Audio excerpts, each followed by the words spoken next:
Élise Martin fixait l'homme imposant assis de l'autre côté du bureau en acajou, son esprit s'emballant plus vite que son cœur. Ce n'était pas ainsi qu'elle avait prévu son mardi matin. Le bureau était trop silencieux, trop stérile, comme une belle cage tapissée d'argent et de pouvoir. Je vais répéter mon offre, mademoiselle Martin. 20 millions d'euros pour porter mon enfant, avant le mariage. La voix d'Alexandre Beaumont était aussi tranchante que son costume sur mesure. Ses yeux bleu acier l'étudiaient comme si elle était une proposition d'affaires, ce qui, techniquement, était le cas. Élise agrippa les accoudoirs de sa chaise. « C'est de la folie. Vous ne pouvez pas simplement acheter un bébé. »« Je n'achète pas un bébé. » Alexandre se pencha en avant. « Je propose un arrangement mutuellement bénéfique. Vous avez besoin d'argent pour sauver l'entreprise familiale et payer les traitements médicaux de votre frère. J'ai besoin d'un héritier avant mon 30e anniversaire pour remplir les conditions du testament de mon grand-père. Sinon, mon cousin prend le contrôle de tout ce que j'ai construit. » Le poids de sa réalité s'abattit sur ses épaules. L'entreprise de son père était à 3 semaines de la faillite. Son frère Lucas avait besoin de traitements expérimentaux que l'assurance ne couvrirait pas. Leur mère avait déjà vendu tout ce qui avait de la valeur. « Pourquoi moi ? Il doit y avoir des milliers de femmes qui porteraient volontiers votre bébé pour cette somme. » L'expression d'Alexandre resta impassible, mais quelque chose vacilla dans ses yeux. « Votre famille a une réputation irréprochable, bonne génétique. Et contrairement à ce que suggèrent les tabloïds, je valorise l'intelligence et l'intégrité. Votre parcours académique et votre éthique professionnelle m'ont impressionné. Donc, vous m'avez étudié ? » Élise sentit un frisson parcourir sa colonne vertébrale. « Bien sûr. J'étudie tous les partenaires commerciaux potentiels. » Il fit glisser un dossier vers elle. « Le contrat est simple. Conception naturelle. Discrétion requise. Après la naissance et confirmation ADN, vous recevez le paiement. Vous pouvez choisir d'être impliqué dans la vie de l'enfant ou non. » Élise rit amèrement. « Juste comme ça ? Et qu'en est-il de l'amour ?» Alexandre l'interrompit, sa lèvre se retroussant légèrement. « Je n'ai pas de temps pour cela. La date limite de mon grand-père est dans 8 mois. L'enfant doit être conçu dans les 30 jours. » Élise se leva brusquement. « J'ai besoin de réfléchir à cela. » Alexandre hocha la tête une fois. « Vous avez 24 heures. Après ça, je trouverai une autre candidate. » Ce soir-là, Élise était assise sur le petit balcon de son appartement, fixant le contrat. 20 millions d'euros, sa famille sauvée, son frère en bonne santé. Tout ce qu'elle avait à faire était d'avoir un bébé avec un étranger certes beau et riche, qui semblait n'avoir jamais souri de sa vie. Son téléphone sonna. La voix de sa mère était mince d'épuisement. « La banque a encore appelé, ma chérie, et le docteur de Lucas dit que si nous retardons le traitement d'un autre mois… » Sa voix se brisa. Après l'appel, Élise regarda les lumières de la ville s'allumer. Parfois, les choix n'étaient pas vraiment des choix du tout. Le lendemain matin, elle était assise en face d'Alexandre Beaumont encore une fois, sa décision prise. « Je le ferai », dit-elle, sa voix étonnamment ferme. « Mais j'ai mes propres conditions. » Alexandre haussa un sourcil. « Lesquelles ? » « Je veux être impliqué dans la vie de mon enfant. Je veux du respect. Et je veux votre parole que cet arrangement reste entre nous. Personne ne peut savoir que cela a commencé comme un accord commercial. » Pour la première fois, Alexandre Beaumont sourit, un petit geste calculé qui transforma complètement son visage. « Mademoiselle Martin, je crois que nous avons un accord. » Alors qu'elle signait son nom sur la ligne pointillée, Élise ne pouvait se débarrasser du sentiment qu'elle venait de commettre soit la plus grande erreur de sa vie, ou peut-être, bien qu'elle ne l'admettrait pas, s'était embarquée dans quelque chose d'extraordinaire. L'assistant s'était avancé pour témoigner des signatures, mais s'arrêta quand Alexandre leva la main. « Une chose de plus, mademoiselle Martin, » dit-il, ses yeux maintenant intenses. « Bien que ce soit un arrangement commercial, j'attends l'exclusivité pendant la période de conception. » Élise sentit la chaleur monter à ses joues. « Vous n'êtes pas exactement ce qu'on appellerait une option de rendez-vous décontracté, monsieur Beaumont. » Pour un moment, bref mais indéniable, l'amusement traversa ses traits. « Alors nous nous comprenons parfaitement. » Le contrat était signé, l'accord scellé. Élise Martin venait d'accepter d'avoir un bébé avec un millionnaire qu'elle connaissait à peine pour sauver tout ce qu'elle aimait. Et d'une manière ou d'une autre, sortant de ce gratte-ciel dans le soleil éclatant de Lyon, elle se sentait à la fois terrifiée et étrangement, inexplicablement vivante. La suite pantouse du George V scintillait d'un luxe qui faisait qu'Élise se sentait totalement déplacée. 2 semaines s'étaient écoulées depuis qu'elle avait signé ce contrat qui changeait sa vie. Et ce soir était la première de leur « rencontre programmée », comme Alexandre les appelait cliniquement. Elle ajusta sa simple robe noire, achetée spécialement pour cette occasion, et essaya de calmer son cœur qui s'emballait. Le champagne qu'Alexandre avait offert restait intact. Elle n'avait pas besoin de courage liquide troublant son jugement ce soir. « Vous semblez mal à l'aise », observa Alexandre, retirant sa cravate avec une aisance pratiquée. Il était passé du mode affaires à quelque chose de plus décontracté, bien que sa définition de décontracté incluait encore une chemise qui coûtait probablement plus que son loyer mensuel. « Imaginez donc », répondit Élise, incapable de garder le sarcasme hors de sa voix. « Je suis sur le point de coucher avec un homme que je connais à peine à cause d'un contrat. Devrais-je être détendu ?» Alexandre s'arrêta, son expression illisible. « Nous pourrions mieux nous connaître d'abord. Ce n'était pas dans le contrat, mais cela pourrait rendre ceci plus facile. » La considération inattendue l'a surpris. « Bien. Dites-moi quelque chose sur vous qui n'est pas dans le Figaro ou les Échos. » Alexandre hésita, puis marcha vers les baies vitrées donnant sur la ville. « J'ai appris à nager avant de savoir marcher. Ma mère croyait que les enfants devaient se sentir à l'aise dans l'eau. » Une ombre traversa son visage. « Elle s'est noyée dans un accident de voile quand j'avais 7 ans. » La révélation stupéfia Élise. « Je suis désolé, je ne savais pas. Ce n'est pas de notoriété publique. À votre tour. » Élise le rejoignit près de la fenêtre, maintenant une distance prudente. « Je peux réciter le tableau périodique à l'envers. J'étais une passionnée de chimie au lycée, avant que ma famille ait besoin que j'étudie le commerce. » Impressionnant, dit Alexandre. Et Élise fut surprise de voir un intérêt authentique dans ses yeux. Pendant l'heure suivante, ils échangèrent des fragments de leur vie, sa passion pour la musique classique, son hobby secret d'écrire des romans policiers, sa collection de motos vintage, son rêve d'enfance de devenir astronaute. « Vous n'êtes pas ce à quoi je m'attendais, » admit Élise, prenant finalement une gorgée d'eau. « Vous non plus. » Le regard d'Alexandre s'attarda sur son visage. Le contrat spécifiait une conception naturelle, mais il ne spécifiait pas l'absence de compatibilité. L'air entre eux changea, chargé de quelque chose au-delà de leur arrangement commercial. « Je ne forcerai rien ce soir, » continua-t-il. « Nous avons 30 jours. » Élise posa son verre, rassemblant son courage. « Mais mon frère n'a pas 30 jours d'attente pour les coûts de traitement. Le temps compte ici. » Alexandre se rapprocha, assez près qu'elle puisse sentir son eau de Cologne coûteuse. « Êtes-vous certaine ?»« Non, » admit-elle honnêtement. « Mais j'ai fait mon choix quand j'ai signé ce papier. » Sa main toucha délicatement sa joue, et Élise fut surprise par la chaleur de sa peau. Dans son imagination, elle s'était attendue à ce que tout chez Alexandre Beaumont soit froid. « Il y a quelque chose que je devrais vous dire, » dit-il, sa voix plus basse. « Cet arrangement ne concerne pas seulement le testament de mon grand-père. » Élise se tendit. « Que voulez-vous dire ? Mon cousin Grégoire ne cherche pas seulement à prendre mon entreprise. Il est dangereux, imprudent avec les vies des gens. S'il prend le contrôle, des centaines d'employés perdront tout. Je ne sécurise pas seulement mon héritage, je les protège aussi. » La révélation changea quelque chose dans la perception qu'Élise avait d'Alexandre.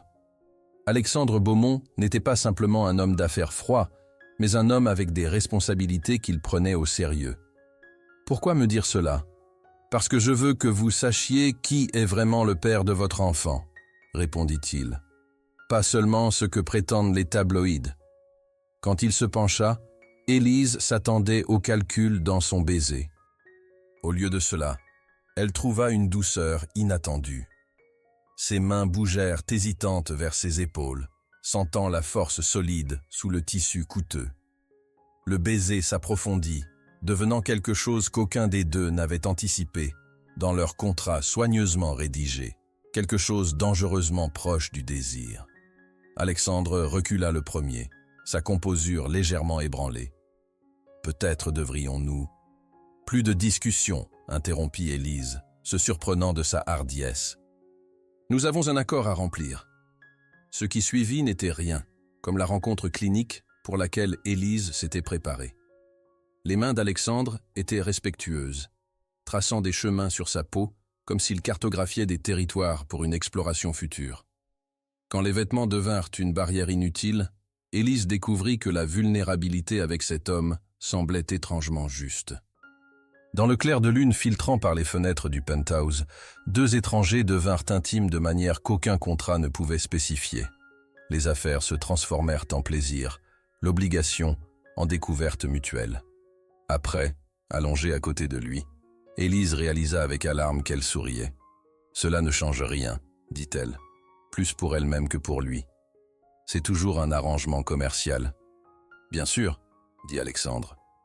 Les doigts d'Alexandre tracèrent des motifs paresseux sur son épaule.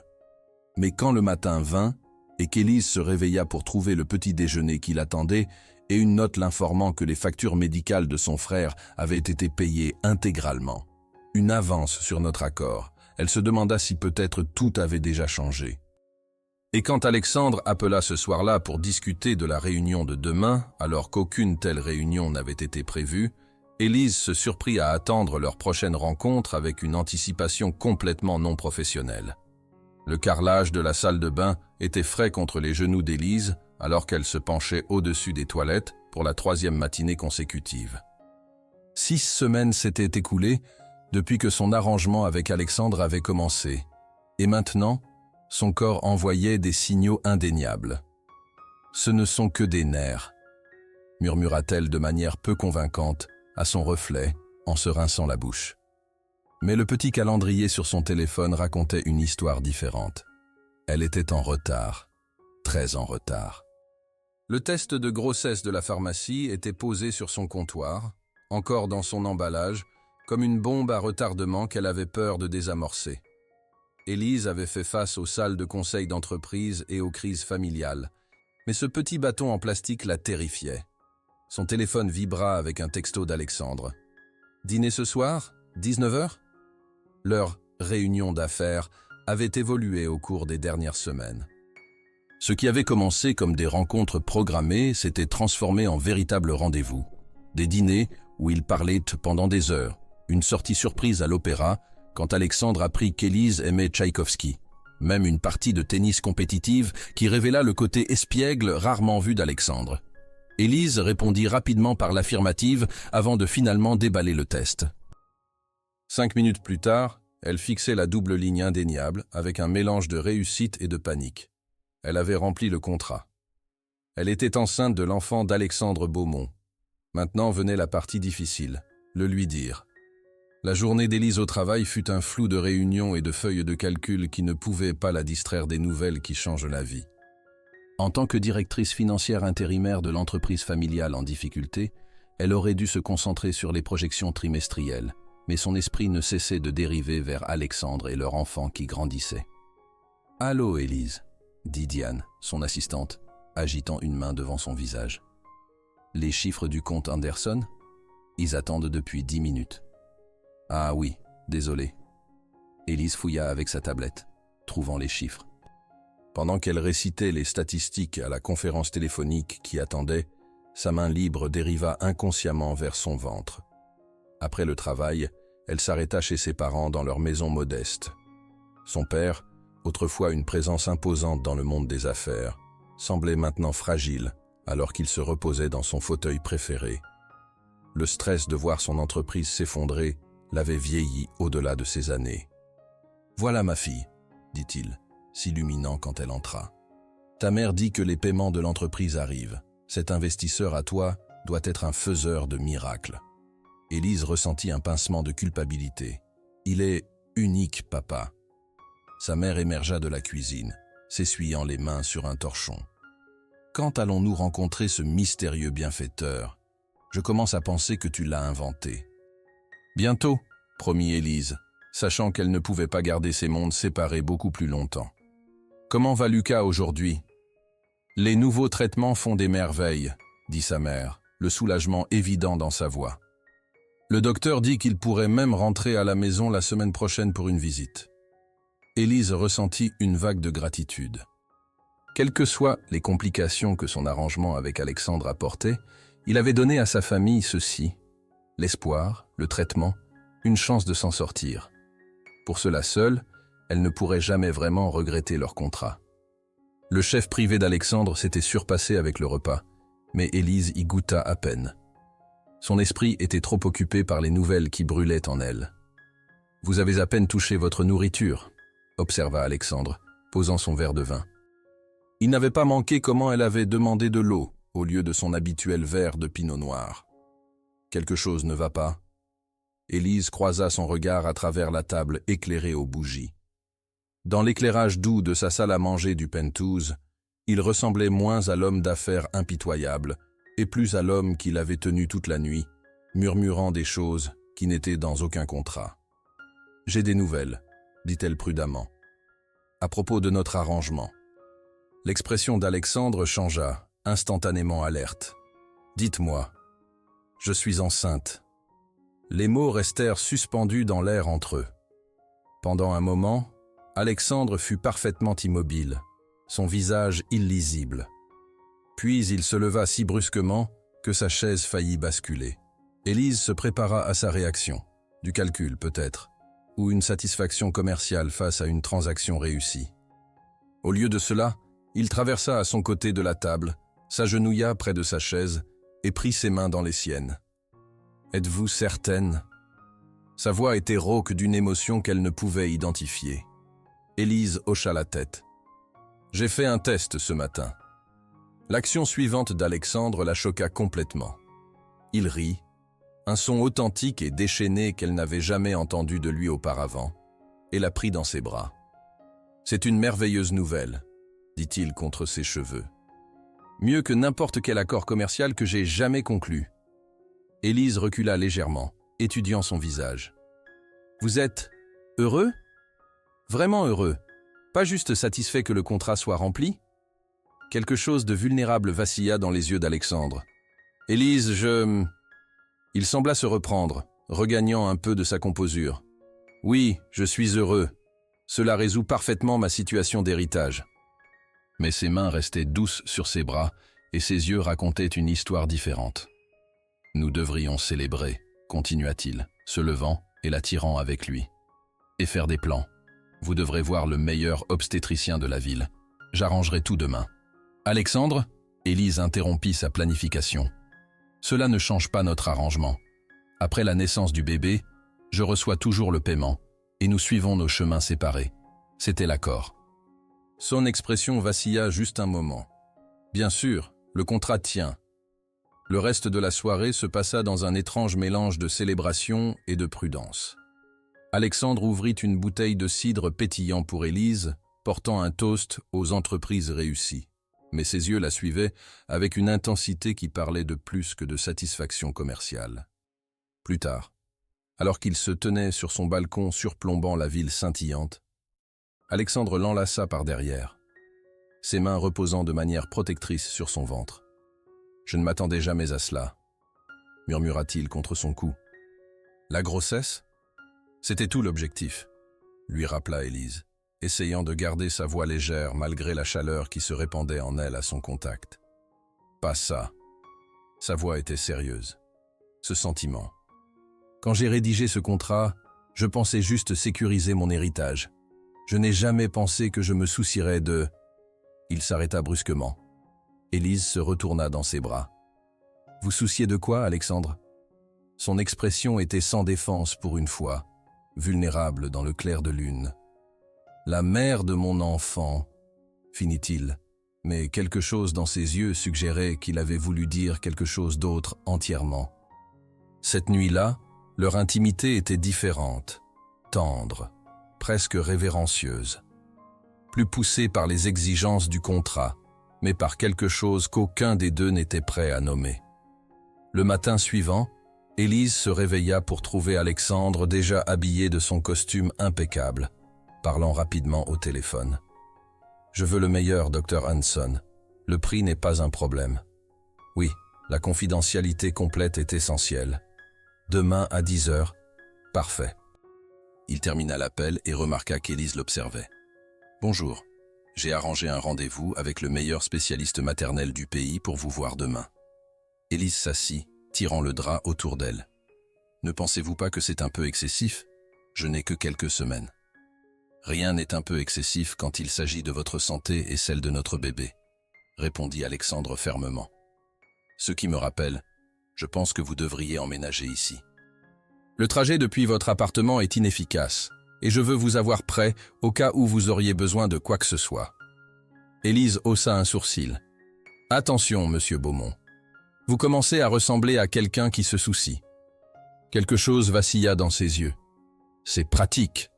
Le contrat spécifie des soins appropriés pendant la grossesse. Le contrat spécifie-t-il le petit déjeuner au lit? Parce que vous l'avez fait 3 fois cette semaine, contra Élise, regardant sa composure craquer légèrement. C'était « Ou qu'en est-il des livres sur la grossesse que j'ai trouvés sur votre table de nuit ?» Lecture très pratique. Le masque professionnel d'Alexandre glissa, remplacé par une pointe d'embarras juvénile qui transforma ses traits beaux. La recherche est importante dans toute entreprise. Élise rit, un son authentique qui sembla le captiver. Vous n'êtes pas aussi froid que vous prétendez l'être, Alexandre Beaumont. Il s'assit sur le bord du lit, son expression sérieuse à nouveau. Ne confondez pas le sens des affaires avec la froideur, Élise. J'ai appris à compartimenter. C'est nécessaire dans ma position. Et dans quel compartiment suis-je? Le défia-t-elle doucement. Alexandre tendit la main, coinçant une mèche de cheveux derrière son oreille, avec une tendresse surprenante. Vous devenez plus difficile à classer chaque jour. Tu sors avec qui? La voix incrédule de Lucas résonna dans la chambre d'hôpital, où il recevait son traitement final. Élise grimaça, réalisant qu'elle aurait dû choisir un cadre plus privé pour cette révélation. Alexandre Beaumont, répéta-t-elle, touchant instinctivement son ventre maintenant visible. À 14 semaines de grossesse, elle ne pouvait plus cacher son état, ou l'identité du père de son enfant. Les yeux de Lucas s'élargirent. Le Alexandre Beaumont, le requin de la défense, Alexandre Beaumont, le gars dont les OPA hostiles ont mis en faillite la moitié du district financier. Il jeta un coup d'œil à son ventre.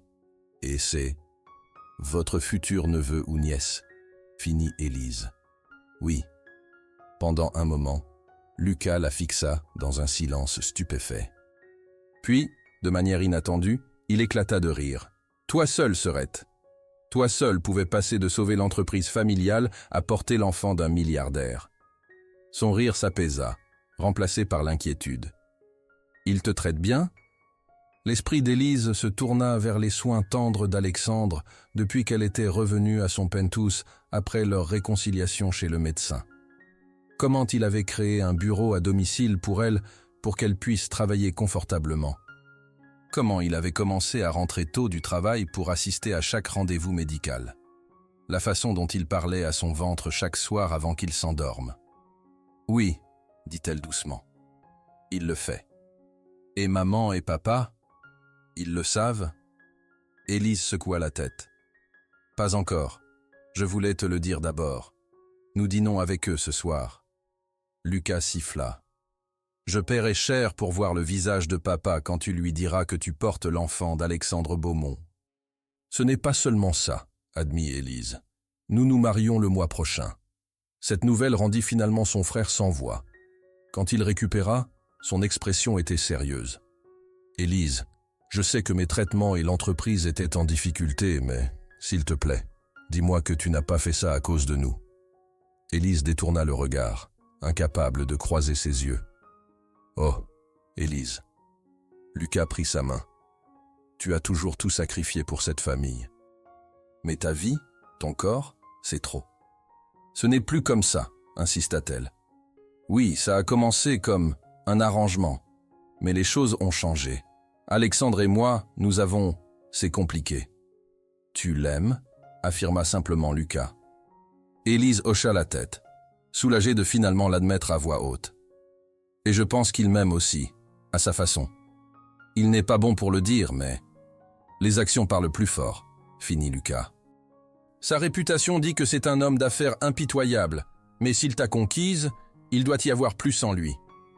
Il serra sa main. Promets-moi juste que ce mariage est ce que tu veux, pas ce que tu penses que la famille a besoin. Avant qu'Élise puisse répondre, un coup à la porte annonça l'arrivée d'Alexandre. Il entra portant un grand panier cadeau rempli d'équipements de jeux premium. « Tu dois être Lucas », dit-il, tendant sa main. « Élise parle constamment de toi. » Lucas étudia Alexandre avec un examen non dissimulé avant d'accepter la poignée de main. « Alors tu es le gars qui a mis ma sœur enceinte. »« Lucas !» haleta Élise. À sa surprise, Alexandre ne broncha pas. « Je suis aussi l'homme qui est éperdument amoureux d'elle, si cela aide ma cause. » La simple déclaration, prononcée si naturellement, fit sauter le cœur d'Élise. C'était la première fois qu'Alexandre utilisait le mot « amour » sans qualification ni hésitation. Lucas maintint le regard d'Alexandre pendant un long moment, puis sourit largement. « C'est un début, mais avertissement équitable. Si tu lui fais mal, tes milliards ne te protégeront pas. »« Je ne m'attendrai à rien de moins, » répondit Alexandre sérieusement. « La famille protège la famille. » Il jeta un coup d'œil à Élise, son expression s'adoucissant. Quelque chose que j'apprends de plus en plus chaque jour. Le dîner avec les parents d'Élise ce soir-là fut initialement tendu. Son père, autrefois un concurrent respecté de Beaumont Enterprises, était assis rigidement en face d'Alexandre, la suspicion gravée dans chaque ligne de son visage. « Donc vous êtes l'investisseur mystère », dit-il après la révélation d'Élise. « J'aurais dû savoir. Beaumont avait toujours une stratégie pour tout. » Il jeta un coup d'œil au ventre d'Élise, y compris ma fille, apparemment. « Papa !» protesta Élise. Alexandre resta calme. « Monsieur Martin, je comprends vos inquiétudes. Le timing semble effectivement stratégique. »« Semble !» ricana le père d'Élise. « La vérité, » continua Alexandre, « c'est que votre fille a complètement bouleversé ma vie soigneusement ordonnée. » Un soupçon de sourire toucha ses lèvres. « L'investissement dans votre entreprise était initialement un moyen d'arriver à une fin, oui, mais ce que je n'avais jamais anticipé était de tomber amoureux d'Élise. » La mère d'Élise, qui avait observé silencieusement, prit la parole. « Et le bébé? Le mariage? C'est aussi partie de votre stratégie commerciale ?» Alexandre regarda directement Élise en répondant. « Le bébé était originalement parti d'un arrangement commercial, oui. Le mariage allait initialement être une solution pratique. » Il prit la main d'Élise. « Mais quelque part en chemin, pratique est devenu essentiel. Ce qui a commencé comme stratégie est devenu la chose la plus importante de ma vie. » « De jolies paroles, » dit le père d'Élise avec scepticisme. « Mais votre réputation est bien méritée en affaires, » reconnut Alexandre. « Je suis impitoyable dans la salle de conférence. Je ne présente pas d'excuses pour cela, mais avec Élise. » Sa voix s'adoucit. « Avec Élise, j'ai trouvé quelque chose dont je ne savais pas que j'avais besoin. » Élise serra sa main, touchée par la rudesse de sa voix. Ce n'était pas l'homme d'affaires poli qui parlait, mais l'Alexandre privé qu'elle avait appris à aimer. Son père semblait moins convaincu. « Et après le bébé? Et après ça? »« Alors nous élevons notre enfant ensemble, » répondit simplement Alexandre. « Nous construisons notre vie ensemble. Si vous demandez à propos de la situation financière d'Élise, elle ne manquera de rien, ni votre famille. Pas à cause d'un contrat, mais parce qu'elle est ma femme. Je n'ai pas besoin de votre, » commença le père d'Élise avec colère. « Georges, » interrompit sa mère, posant une main calmante sur son bras. « Essayons au moins le dîner qu'Élise et Alexandre ont préparé avant que tu ne déclares la guerre corporative. » La tension s'apaisa graduellement à mesure que le repas progressait. Élise remarqua avec quelle attention Alexandre engageait ses parents, demandant à son père à propos des premiers jours de son entreprise, discutant du travail caritatif de sa mère. Au dessert, la posture de son père s'était légèrement détendue et sa mère montrait des photos de bébé d'Élise sur son téléphone à Alexandre. Plus tard, alors qu'il rentrait en voiture, Élise se pencha contre l'épaule d'Alexandre. « Merci pour ce soir. » « Pourquoi ? » ?»« Pour avoir essayé. Pour voir ma famille comme des personnes, pas des obstacles. » Alexandre fut silencieux pendant un moment. « La date limite de mon grand-père est dans 2 mois. Nous devons être mariés avec confirmation de la grossesse avant cela pour que je sécurise l'héritage. » Élise se tendit au retour des discussions d'affaires. « Mais, » continua Alexandre, « même s'il n'y avait pas de date limite, pas d'héritage en jeu, je voudrais toujours vous épouser, Élise. Contrat ou pas de contrat. » La voiture s'arrêta à un feu rouge, et Alexandre se tourna pour la regarder pleinement. « J'ai réfléchi. Après la naissance du bébé, et que l'héritage soit sécurisé, que penseriez-vous de renégocier notre arrangement ?» Le cœur d'Élise s'effondra. « Renégocier ? Oui. » L'expression d'Alexandre était sérieuse. « Je veux déchirer complètement notre contrat.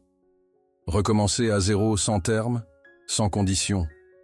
Juste nous choisissant chaque jour parce que nous le voulons, pas parce que nous y sommes obligés. » Le soulagement et la joie déferlèrent sur Élise. « Je pense que ces termes sont acceptables, Monsieur Beaumont. » Son sourire était authentique, atteignant ses yeux de la façon qui lui coupait encore le souffle. « J'espérais que vous diriez cela, future Madame Beaumont. » Le mariage fut petit et privé, un contraste saisissant avec l'événement de société élaboré qu'Élise avait attendu.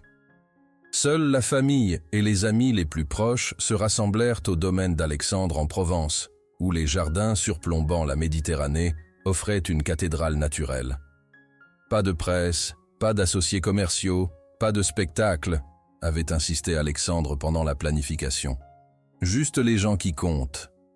Alors qu'Élise se préparait dans la suite principale, un coup à la porte révéla Vivian, l'assistante d'Alexandre, portant une petite boîte. De la part de Monsieur Beaumont, dit-elle, l'attendant à Élise. Il voulait que vous l'ayez avant la cérémonie.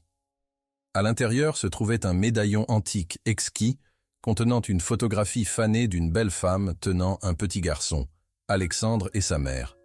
Une note l'accompagnait. Élise. Ceci appartenait à ma mère. Elle disait toujours qu'il devrait aller à la femme qui m'apprendrait finalement à valoriser l'amour plus que l'ambition. Je n'ai jamais compris ce qu'elle voulait dire, jusqu'à ce que je vous rencontre. Aujourd'hui ne concerne pas l'accomplissement d'un contrat. Il s'agit de commencer une vie que je n'avais jamais osé imaginer possible. Vôtre, de manière qu'aucun document légal ne pourrait jamais définir. Alexandre. Les larmes menacèrent de ruiner le maquillage soigneusement appliqué d'Élise. L'homme qui l'attendait à l'hôtel était si éloigné de l'homme d'affaires froid qui avait proposé leur arrangement mutuellement bénéfique il y a quelques mois seulement. Quand Élise marcha dans l'allée dans une robe simple mais élégante qui accommodait son ventre qui s'arrondissait, l'expression sur le visage d'Alexandre confirma tout ce que sa note avait exprimé. Disparue était toute trace de calcul ou de stratégie, remplacée par une émotion brute qui n'avait besoin d'aucun contrat pour valider son authenticité. Leur vœu était de traditionnel avec un ajout significatif, là où l'officiant demandait s'ils promettaient de s'aimer et se chérir. Ils ajoutèrent tous les deux les mots « sans condition ni obligation » avant de dire « oui, je le veux ». À la petite réception qui suivit, le téléphone d'Alexandre sonna avec un appel de l'avocat de son grand-père. La condition d'héritage avait été satisfaite. Beaumont Enterprise était solidement sous le contrôle d'Alexandre. Élise regarda Alexandre faire taire l'appel sans répondre. « C'était Jenkins, » dit-elle. « Ne voulez-vous pas savoir que c'est officiel ?» Alexandre remit le téléphone dans sa poche et rapprocha Élise. « J'ai déjà tout ce qui compte. » Alors qu'ils dansaient ensemble sur la piste de danse, Élise sentit leur bébé donner un coup, un mouvement fort et décidé qui les fit tous deux rire. « Actifs, comme leur père, » murmura Élise. « Déterminés, comme leur mère, » contra Alexandre, sa main reposant de manière protectrice sur son ventre. En ce moment, entouré par la famille qui avait graduellement accepté leur commencement non conventionnel, Élise réalisa à quel point sa vie s'était complètement transformée. Ce qui avait commencé comme un marché désespéré pour sauver sa famille avait évolué en quelque chose qu'aucun contrat n'aurait pu anticiper. Un partenariat construit sur la confiance graduellement gagnée, la passion inattendue et un amour qui avait d'une manière ou d'une autre fleuri sur le sol, le plus improbable. Plus tard cette nuit-là, alors qu'Élise reposait dans les bras d'Alexandre dans leur suite de lune de miel, elle réfléchit au chemin étrange qui les avait menés ici. « Avez-vous jamais des regrets » demanda-t-elle tranquillement. « Notre arrangement original » Alexandre traça des motifs paresseux sur son épaule nue. « L'arrangement » ? Non, certaines de mes motivations, peut-être. Il se redressa pour la regarder directement. « Mais j'ai appris que parfois, la bonne destination justifie même le voyage le plus questionnable. » Très philosophique pour un homme d'affaires, taquina Élise. « J'ai eu un excellent professeur dans les matières au-delà du bilan comptable, » répondit-il, sa main dérivant vers son ventre. « 2 professeurs, techniquement. » Alors que le clair de lune se répandait sur leur lit, Élise Martin-Beaumont réalisa que certains contrats, même ceux commencés pour toutes les mauvaises raisons, pouvaient mener aux résultats les plus inattendus et parfaits. Et quelque part, dans un classeur dans le bureau d'Alexandre, leur accord original ramassait la poussière, rendu obsolète par quelque chose de bien plus contraignant que la terminologie légale, un amour qui n'avait jamais fait partie des termes initiaux mais était devenu la clause ultime dans leur vie partagée. « Poussez, Élise, vous y êtes presque !» La voix encourageante du docteur Patel pénétrait à peine le brouillard d'épuisement entourant Élise alors qu'elle agrippait la main d'Alexandre avec une force écrasante. « Vous faites formidablement bien !» murmura Alexandre, son visage normalement composé strié de larmes et d'inquiétude. « Juste un peu plus, ma chérie. » 26 heures de travail avaient réduit le puissant Alexandre Beaumont à une épave nerveuse, tandis qu'Élise, malgré son épuisement, avait montré une force qui laissa le personnel hospitalier admiratif. « Une dernière grande poussée », instruisit le docteur Patel. Élise rassembla ses dernières réserves d'énergie, poussant avec tout ce qui lui restait. La pression culmina, puis se relâcha soudainement alors qu'un cri perçant remplit la salle d'accouchement. « C'est une fille », annonça le docteur Patel, plaçant le nourrisson gigotant et au visage rouge sur la poitrine d'Élise. Une belle petite fille, en parfaite santé. Le temps sembla s'arrêter alors qu'Élise regardait la petite personne qu'ils avaient créée. Des doigts de miniature parfaits, une touffe de cheveux noirs comme ceux d'Alexandre, et quand ses yeux s'entr'ouvrirent brièvement, Élise aperçut sa propre couleur noisette. « Elle est parfaite », murmura Élise, sa voix rauque d'émotion. Quand elle leva les yeux vers Alexandre, elle fut surprise de le voir pleurer ouvertement. Toute prétention de l'homme d'affaires stoïque complètement abandonnée. Il tendit une main tremblante pour toucher la joue de leur fille, avec une tendresse qui fit gonfler le cœur d'Élise. « Bonjour Léonie », dit-il doucement. Ils avaient choisi le nom des mois auparavant. Léonie d'après la mère d'Alexandre, Rose d'après la grand-mère d'Élise. Léonie Rose Beaumont, la fusion la plus importante dans l'histoire de Beaumont. Élise rit faiblement à sa métaphore d'affaires. Certaines choses ne changent jamais. Alexandre se pencha pour embrasser son front. « Certaines choses, si, contra-t-il. Je crois bien que vous m'avez complètement ruiné pour la salle de conférence, Madame Beaumont. Comment les OPA hostiles peuvent-elles rivaliser avec cela? » Les heures suivantes passèrent dans un flou d'infirmières, de vérification, et l'ajustement surréaliste à la réalité qu'ils étaient maintenant parents. Quand les choses se calmèrent finalement et que Léonie dormait paisiblement dans le berceau d'hôpital à côté du lit d'Élise, Alexandre tira une chaise proche et prit la main d'Élise. « J'ai quelque chose à vous montrer, » dit-il, récupérant sa tablette. « J'ai travaillé sur un projet. » Élise haussa un sourcil. « Vous avez travaillé pendant que j'étais en travail ?»« Pas exactement. » Alexandre sembla inhabituellement nerveux en affichant un document. « Ceci est l'acte du domaine de mon grand-père en Provence, celui avec le verger que vous avez aimé quand nous l'avons visité l'automne dernier. » Élise hocha la tête, se souvenant de la propriété étendue avec ses pommiers centenaires et sa maison de ferme charmante qui avait semblé plus comme chez soi que le penthouse élégant d'Alexandre à Paris n'avait jamais semblé. « J'ai transféré la propriété, » continua Alexandre. « C'est à vous maintenant. Enfin, à vous et Léonie. » Élise cligna des yeux de surprise. « Alexandre, cette propriété est dans votre famille depuis des générations. »« Exactement. Et maintenant elle appartient à ma famille, vous et Léonie. » Il hésita puis ajouta. « J'ai pensé que peut-être nous pourrions y vivre. Le penthouse n'a jamais semblé adapté pour élever un enfant. » Le sentiment derrière le geste émut profondément Élise. Le domaine représentait l'héritage d'Alexandre, ses racines, quelque chose que l'homme d'affaires impitoyable qu'elle avait rencontré n'aurait jamais partagé si librement. Et l'entreprise? Votre trajet serait... Je prends du recul, interrompit Alexandre. J'ai nommé un nouveau PDG. Je resterai au conseil, mais plus de semaines de 60 heures, plus de dîners ratés. Élise le fixa avec incrédulité. Vous abandonnez le contrôle de Beaumont Enterprise, après tout ce que nous avons traversé pour sécuriser votre position? Le regard d'Alexandre se porta vers leur fille endormie. Je n'abandonne rien. Je gagne tout ce qui compte. Il serra la main d'Élise. Mon grand-père a construit cette entreprise, croyant que c'était le seul héritage qui valait la peine. Aujourd'hui, j'ai réalisé à quel point il avait tort. La transition du couple puissant de Paris à la famille de domaine campagnard ne fut pas sans défi. Alexandre luttait encore avec la délégation des responsabilités de travail, disparaissant occasionnellement dans son bureau à domicile pour des visioconférences marathon. Élise équilibrait la maternité avec le conseil à distance pour l'entreprise familiale maintenant florissante. Mais chaque soir, indépendamment des pressions du travail, ils se rencontraient sur le large porche surplombant le verger pour ce qu'ils appelaient leur débriefing exécutif. Un verre de vin ou de l'eau pétillante pendant les mois d'allaitement d'Élise, Léonie dans son berceau à côté d'eux, alors qu'ils regardaient le coucher de soleil et partageaient leur journée.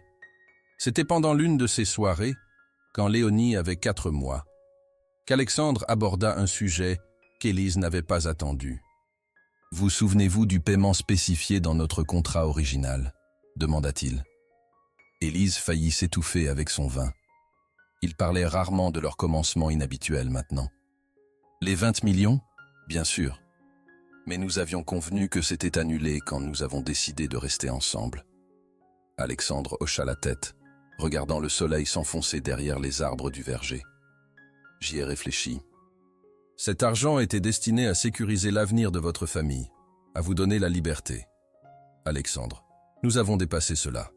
L'entreprise de ma famille est stable maintenant. Les traitements de Lucas ont marché, et j'ai difficilement besoin de liberté financière quand je suis marié à vous. » Alexandre se tourna pour la regarder pleinement. « Et si nous l'utilisions différemment? Et si nous créions une fondation pour les familles confrontées à des crises médicales comme celle de Lucas ou les entreprises au bord du gouffre comme celle de votre père ?» Le souffle d'Élise se coupa. « Vous voulez aider d'autres familles comme nous avons aidé la mienne? Je veux transformer ce qui a commencé comme une transaction en quelque chose qui transforme des vies. » L'expression d'Alexandre était sincère. La fondation Beaumont-Martin. 20 millions pour commencer, plus à mesure que nous grandissons. Élise imagina des familles comme la sienne, désespérées, sans option, trouvant l'espoir grâce à leur fondation. C'était l'évolution parfaite de leur commencement inhabituel. « J'adore ça », dit-elle simplement. « Et je vous aime. » Le sourire d'Alexandre avait encore le pouvoir de faire s'emballer son cœur. « Je crois que cela constitue un accord verbal contraignant, Madame Beaumont. » Élise rit. Toujours l'homme d'affaires. « Homme d'affaires réformé », corrigea-t-il, soulevant Léonie de son berceau alors qu'elle commençait à s'agiter. « Avec de bien meilleures priorités maintenant. » Alors qu'Élise regardait Alexandre apaiser doucement leur fille, murmurant des affirmations d'amour insensées qui auraient scandalisé ses associés commerciaux, elle s'émerveilla de combien ils avaient tous les deux été complètement transformés. Le contrat qui les avait réunis avait depuis longtemps été rendu sans signification, remplacé par quelque chose de bien plus contraignant. Une famille construite sur une fondation qu'aucun des deux n'avait anticipé quand ils avaient signé ces papiers dans le bureau imposant d'Alexandre, ce qui semblait être une éternité. Cette nuit-là, après que Léonie eut été bordée dans sa chambre, très éloignée de la chambre d'enfant élégante et moderne qu'Alexandre avait initialement commandée en ville, maintenant remplacée par une pièce douillette remplie de meubles faits à la main et d'étoiles au plafond qui brillaient dans l'obscurité. Élise trouva Alexandre dans son bureau, fixant quelque chose dans ses mains. « Léonie dort finalement », annonça-t-elle, traversant jusqu'à où il était assis. « Qu'est-ce que c'est ?» Alexandre leva un document épais, relié en cuir coûteux. Élise le reconnut immédiatement. Leur contrat original, celui qui avait tout commencé. « Lecture sentimentale » demanda-t-elle légèrement, se perchant sur le bras de sa chaise. « D'une certaine manière. » Alexandre feuilleta les pages, chaque clause et condition méticuleusement détaillée. C'est remarquable comment quelque chose de si froid peut mener à quelque chose de si plein de vie. Élise passa ses doigts dans ses cheveux, notant les mèches argentées qui commençaient à apparaître à ses tempes. Preuve du stress et de la joie de l'année. « Qu'est-ce qui vous a fait ressortir ça ?»« Le livre de bébé de Léonie, » répondit-il. « Je cherchais quelque chose à y inclure, quelque chose qui explique comment nous avons commencé. » Il soupira. « Mais ceci semble mauvais d'une certaine manière. Trop clinique pour son histoire. » Élise prit doucement le contrat de lui et le mit de côté. « Alors nous lui raconterons une version différente. Pas à propos des clauses et conditions, mais à propos de comment parfois les commencements les plus inattendus peuvent mener aux fins les plus parfaites. »« Pas une fin, » corrigea Alexandre, l'attirant sur ses genoux. « Un commencement, un qui se déroule encore. » Alors qu'ils étaient assis ensemble dans le bureau silencieux de leur maison de campagne, la respiration douce de Léonie audible à travers le babyphone, Élise réfléchit au chemin étrange et sinueux qui les avait menés ici. « Avez-vous jamais des regrets ?» demanda Alexandre, répétant une question qu'elle lui avait posée des mois auparavant. « D'être forcé dans cet arrangement pour sauver votre famille ?» Élise considéra sérieusement la question. « Je regrette que nous ayons tous deux été si concentrés sur nos objectifs séparés que nous avons presque raté ce qui se passait entre nous. Mais non. Je ne regrette pas un seul moment qui nous a menés ici. » Elle fit un geste vers le contrat. « Ce document a créé Léonie, nous a rapprochés, a sauvé ma famille. Comment pourrais-je regretter quelque chose de tout cela ?» Les bras d'Alexandre se resserrèrent autour d'elle. « Même la partie où j'étais un homme d'affaires arrogant et calculateur qui traitait le fait d'avoir un enfant comme une fusion d'entreprises ?» Élise rit. « Surtout cette partie. Parce que regardez cet homme se transformer en père qui lit 3 histoires de bonne nuit avec des voix différentes et qui ne peut pas passer 10 minutes sans vérifier le babyphone. Cela a été le voyage le plus extraordinaire de tous. » L'expression d'Alexandre s'adoucit. « Je ne vous ai jamais remercié correctement. » « Pourquoi ? Pour m'avoir sauvé de la vie que je pensais vouloir. » Il fit un geste vers la fenêtre, où le clair de lune illuminait le verger paisible. « Pour m'avoir donné ceci à la place. » Élise se pencha pour l'embrasser, un baiser qui tenait encore toute la passion de leur premier jour, mais était maintenant enrichi de quelque chose de plus profond. L'intimité de 2 personnes qui avaient voyagé d'étrangers, liées par un contrat à partenaires liés par l'amour. Plus tard, cette nuit-là, alors qu'ils reposaient ensemble dans l'obscurité silencieuse de leur chambre, Élise murmura « Nous devrions avoir un autre bébé. » La main d'Alexandre, qui traçait des motifs paresseux sur son dos, se figea. « Vraiment ? Léonie a besoin d'un frère ou d'une sœur. Quelqu'un a commandé, si elle tient de son père. » Alexandre gloussa, le son grondant à travers sa poitrine sous son oreille. « Et quels seraient les termes pour cet arrangement particulier, Madame Beaumont ?» Élise se redressa pour le regarder, ses yeux dansant de malice dans le clair de lune. « Aucun terme, aucun contrat. Juste nous, créant un autre miracle ensemble parce que nous choisissons de le faire. » Alexandre la tira vers le bas pour un baiser qui en disait long. « Je crois que ces termes sont acceptables. » 5 ans plus tard. Le gala annuel de la Fondation Beaumont-Martin battait son plein, la grange restaurée de leur propriété de verger, transformée en un lieu élégant rempli de bénéficiaires, donateurs et supporters de leur charité maintenant reconnus nationalement. Élise, resplendissante dans une robe émeraude simple mais élégante, regardait avec fierté Alexandre monter sur scène.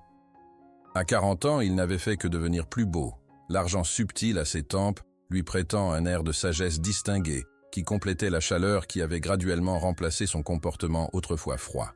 « Il y a 7 ans, » commença Alexandre, sa voix portant effortlessly à travers l'audience captivée.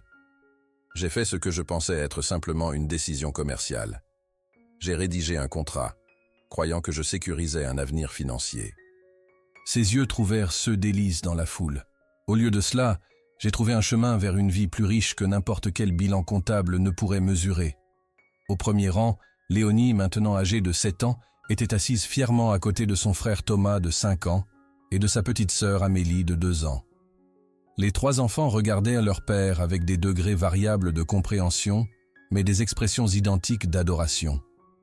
La Fondation Beaumont-Martin est née de cette réalisation, que parfois ce qui commence comme transaction peut se transformer en quelque chose de transcendant.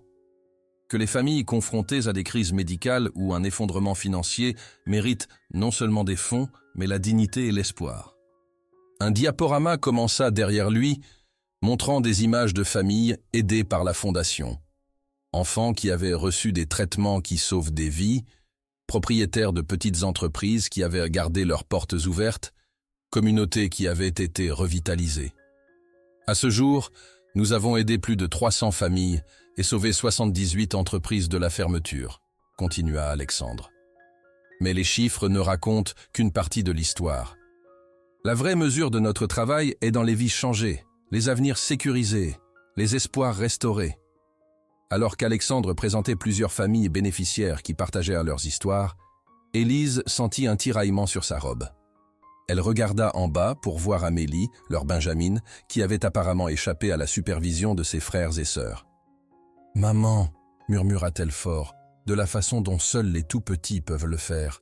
Papa raconte l'histoire encore. » Élise sourit, soulevant Amélie dans ses bras. « Quelle histoire, ma chérie ?» « Celle à propos de la princesse et du roi qui ont fait un marché, » expliqua Amélie, ses yeux sombres, si semblables à ceux d'Alexandre, sérieux sous sa casquette de boucles. Élise jeta un coup d'œil à la scène où Alexandre présentait maintenant leur initiative la plus récente. Des bourses universitaires pour les enfants de famille qui avaient reçu le soutien de la Fondation. Pour Amélie, l'explication de son père sur l'origine de la Fondation ressemblait effectivement à l'histoire du coucher qui était devenue la légende familiale. « Oui, » convint Élise, pressant un baiser sur le front de sa fille. « Je suppose qu'il raconte cette histoire. » Quand Alexandre conclut son discours sous des applaudissements enthousiastes, il rejoignit Élise et les enfants, prenant immédiatement Amélie dans ses bras et la faisant tourner jusqu'à ce qu'elle glousse de plaisir. « Une soirée réussie, » observa Élise, alors que les donateurs faisaient à la queue pour contribuer au fonds de bourse. « Au-delà des attentes, » convint Alexandre, bien que mes membres d'audience préférés semblaient agités pendant la section financière. Il fit un signe vers Léonie et Thomas, qui cédèrent maintenant au dessert à la table buffet avec une concentration unique. Élise rit. « Léonie m'a informé plus tôt que bien qu'elle soit contente que nous aidions les gens, ces fêtes ont besoin de plus de danse et moins de discours. » Une critique valide, reconnut Alexandre avec une fausse gravité. « Je le prendrai en considération pour l'événement de l'année prochaine. » Alors que la soirée tirait à sa fin et que les invités commençaient à partir, Élise se retrouva sur le porche de la maison principale, contemplant le verger maintenant illuminé par des guirlandes de lumière féerique accrochées pour l'occasion. Les mêmes arbres qui avaient été témoins de leur premier jour en tant que couple hésitant se dressaient maintenant en sentinelle sur une famille qui avait fleuri au-delà de tout ce que l'un ou l'autre d'entre eux avait jamais imaginé possible. Alexandre la rejoignit, glissant un bras autour de sa taille. « Un sou pour vos pensées ?»« Juste en train de réfléchir, » répondit Élise, se penchant contre lui. « Sur les contrats et les clauses, et comment parfois les petits caractères de la vie contiennent les bénédictions les plus inattendues. » Les bras d'Alexandre se resserrèrent autour d'elle. « Le meilleur marché que j'ai jamais fait. » « Même si cela ne s'est pas déroulé selon vos termes originaux ?» taquina Élise. « Surtout à cause de cela. » Alexandre la tourna pour lui faire face, son expression sincère dans la lueur douce des lumières. L'homme qui a rédigé ce contrat ne pouvait pas imaginer la joie de regarder Léonie apprendre à lire, ou Thomas construire ses villes de blocs élaborés, ou Amélie danser sur sa musique interne. Il écarta une mèche de cheveux de son visage avec une familiarité tendre. Il ne pouvait pas concevoir de se réveiller à côté de vous chaque matin pendant 7 ans et de trouver encore de nouvelles raisons de tomber amoureux de vous chaque jour. Élise haussa un sourcil. Maintenant vous êtes juste romantique pour me distraire du fait que vous avez promis aux enfants que nous planterions un nouvel arbre pour chaque famille que la Fondation aide, et aux taux actuels, nous aurons besoin d'acheter la propriété adjacente juste pour les faire tenir tous. » Alexandre rit, le son étant encore une de ses choses préférées au monde d'Élise. Pris, bien que j'ai déjà commencé les négociations avec le voisin, devraient être conclues le mois prochain. Certaines choses ne changent jamais, dit Élise en secouant affectueusement la tête. Et certaines choses, répondit Alexandre, l'attirant proche pour un baiser qui tenait encore toute la passion de leur commencement avec la profondeur ajoutée de leur histoire partagée, changent tout pour le mieux. Alors qu'ils se tenaient ensemble, silhouettés contre le décor de leur maison et l'héritage qu'ils avaient construit, à la fois les 3 enfants maintenant menés au lit par Madame Jenkins et la fondation qui aidait des familles comme celle d'Élise avaient eu besoin d'aide, il était impossible de dire où l'arrangement commercial original finissait et leur vraie vie ensemble commençait. Et c'était peut-être la plus belle clause dans leur contrat non écrit, que ce qui avait commencé comme un calcul froid avait fleuri en un amour si complet, si entremêlé avec chaque aspect de leur vie, que ses origines n'avaient plus d'importance. Ce qui importait était l'avenir qu'ils continuaient à construire ensemble. Un jour, un enfant, une famille sauvée à la fois, un héritage d'amour qui n'avait jamais fait partie de l'accord original, mais était devenu l'atout le plus précieux de tous. Par un jour d'automne craquant 10 ans après leur commencement inhabituel, Élise et Alexandre Beaumont se tenaient ensemble dans le verger, entourés par leurs enfants et les nombreuses familles aidées par leur fondation, plantant le 100e arbre commémoratif. Alors qu'Alexandre aidait la petite Amélie à tasser la terre autour de la base du plan, Élise croisa son regard par-dessus la tête de leur fille. Aucun mot n'était nécessaire entre eux, juste un regard partagé qui reconnaissait combien ils étaient venus loin de ce bureau stérile où un marché désespéré avait été conclu. Léonie, maintenant une fillette confiante de 10 ans avec le sens des affaires de son père et la compassion de sa mère, lut à voix haute la petite plaque qui marquerait cet arbre spécial. Des commencements inattendus viennent les fruits les plus doux, la Fondation Beaumont-Martin, sans famille, sans nouveau départ. Alors que les applaudissements ondulaient à travers la foule rassemblée, Alexandre recula pour se tenir à côté d'Élise, sa main trouvant la sienne avec la facilité d'une longue familiarité. « Contrat rempli » murmura Élise, serrant ses doigts. Le sourire d'Alexandre, ouvert et authentique d'une manière qui surprenait encore parfois ceux qui l'avaient reconnu dans ses jours de requin, était réponse suffisante. « Pas même proche » murmura-t-il contre son oreille. Certains contrats sont faits pour durer toute une vie. Autour d'eux, le verger s'étendait en rangées nettes, arbres de divers âges, portant des fruits à différentes étapes, beaucoup comme la famille et la fondation qu'ils avaient cultivées ensemble. De la seule graine d'un arrangement commercial était née une récolte au-delà de toute mesure, prouvant que parfois les accords les plus contraignants sont ceux écrits non pas à l'encre, mais dans l'amour.